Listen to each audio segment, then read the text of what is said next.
bienvenue à Ponda Muka, le plus grand temple virtuel de prière réelle. Je suis Samuel Elémé, l'humble serviteur de la divine majesté. La voix qui crie dans le désert, je vous transmets la paix du Christ. Alléluia. Si vous n'êtes pas encore abonné, abonnez-vous pour faire partie des ouvriers du royaume. Si vous êtes déjà abonné, merci de continuer à partager. Grâce à votre contribution, nous sommes en train de nous étendre sur les quatre coins du monde et Dieu prend plaisir à cela et il ne vous oublie pas. Que son nom soit béni, que son nom soit glorifié, que son nom soit magnifié.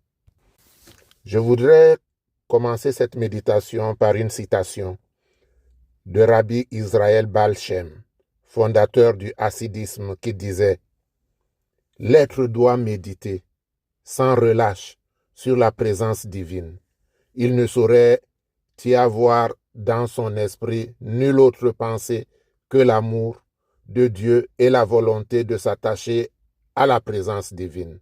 Il doit répéter constamment « Serai-je un jour assez digne pour que la lumière de la présence divine demeure en moi ?» Fin de citation. Serai-je un jour assez digne pour que la lumière de la présence divine demeure en moi? Jésus est la lumière du monde. Et l'évangile de Saint Jean, chapitre 1, dit « La lumière, lui, dans les ténèbres, mais les ténèbres ne l'ont pas reçue. Mais à tous ceux qui l'ont reçue, elle a donné le pouvoir de devenir enfants de Dieu. Alors, es-tu assez digne pour que la lumière demeure en toi?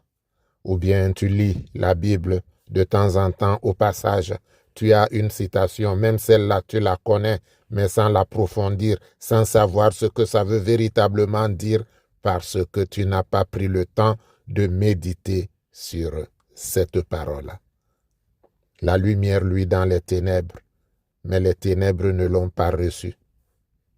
Mais à tous ceux qui l'ont reçue, elle a donné le pouvoir. Pas l'autorité, mais le pouvoir de devenir enfant de Dieu. Alléluia. Notre méditation est tirée d'Apocalypse 3, verset 8. Je lis. Je connais tes œuvres. Voici parce que tu as peu de puissance et que tu as gardé ma parole et que tu n'as pas renié mon nom. J'ai mis devant toi une porte ouverte que personne ne peut fermer. Fin de lecture. Je connais tes œuvres. Cette parole du Seigneur à l'église de Philadelphie est une consolation en même temps qu'un avertissement adressé à chacun. Toutes nos œuvres doivent pouvoir supporter la clarté de son regard pénétrant, la clarté de sa lumière, être toujours l'expression de sa volonté et le canal de son Esprit Saint. Garder sa parole signifie la répandre, la donner aux autres. Si nous le faisons, la bénédiction ne sera pas seulement sur ceux qui la reçoivent, mais encore plus sur nous-mêmes. C'est pourquoi je vous incite toujours, je vous encourage à partager. Voilà, je vous dis pourquoi aujourd'hui. Ça ne m'apporte ni or ni argent, ça m'apporte le salut et ça vous apporte le salut. Quand le Seigneur peut compter sur nous, parce que nous connaissons notre faiblesse et sommes dépendants de lui, il ouvre devant nous une porte de service que personne ne peut fermer. Tiens ma main et conduis-moi dans la vallée de l'ombre de la mort. Jéhovah éternel, mon Dieu et mon roi, aujourd'hui encore, je te présente tes enfants qui écoutent la méditation Ponda Muka. Voilà le moment de communier avec toi, Éternel, notre Dieu et notre roi. N'est-ce pas toi qui promets de mettre devant nous une porte ouverte que personne ne peut fermer? Les ennemis sont nombreux, nuit et jour, ils s'acharnent, ils ne veulent pas voir l'avancement de la parole. Ils ne veulent pas voir le rayonnement de ceux qui espèrent en toi. Mais je sais, ô Père céleste, que toi, tu es le Dieu qui n'a jamais perdu la moindre bataille. Les dieux de Baal ont les yeux et ne voient pas, les mains et ne peuvent rien donner, les pieds et ne peuvent se mouvoir parce qu'ils ont été faits par les mains d'hommes. Mais toi, tu es Jéhovah Jireh, le Dieu qui promet, qui réalise, celui-là qui a tout créé, qui reste incréé. C'est pourquoi aujourd'hui, nous disons louange, honneur, alléluia, action de grâce te soit rendue au plus haut des cieux. Qui peut comme toi? Alors, Éternel, notre Dieu, ouvre cette porte devant tes enfants et que personne ne la referme. Ouvre aujourd'hui cette porte qui résiste à tes enfants. Ouvre-la, garde-la ouverte, afin, Éternel des armées, que leurs ennemis ne demandent pas où est leur Dieu, mais qu'ils voient que tes enfants louent un Dieu vivant. Ce que tu as fait jadis, tu le fais encore aujourd'hui et tu le feras demain. C'est pourquoi, Éternel mon Dieu, j'élève la voix avec assurance, persuadé que tu ne nous abandonneras pas. Tends donc une oreille compatissante à cette prière et écoute la voix de supplication de ton serviteur et de ta servante qui écoute cette méditation en ce moment et qui espère en toi, qui a les genoux fléchis, les yeux vers toi, comme le veilleur qui attend l'aurore. Éternel mon Dieu, ne reste pas indifférent à la voix de sa supplication. Mais manifeste-toi, Père, pour que ton nom soit célébré, glorifié et magnifié.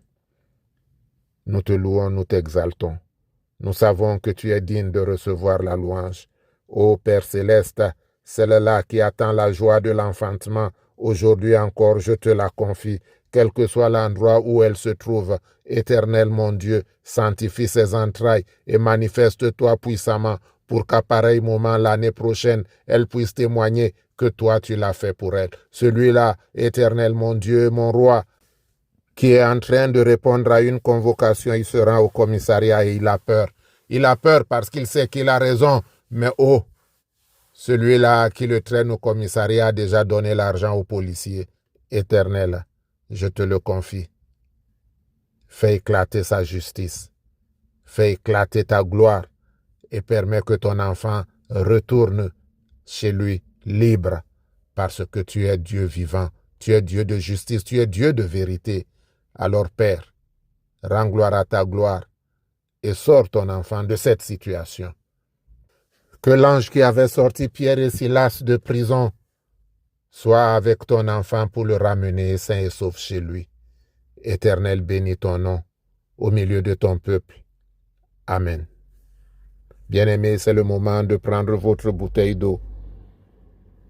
Vous qui êtes malade, vous qui avez besoin de délivrance, vous qui voulez tout simplement rester dans la sanctification, dans la purification, prenez votre bouteille d'eau et allons vers le Père.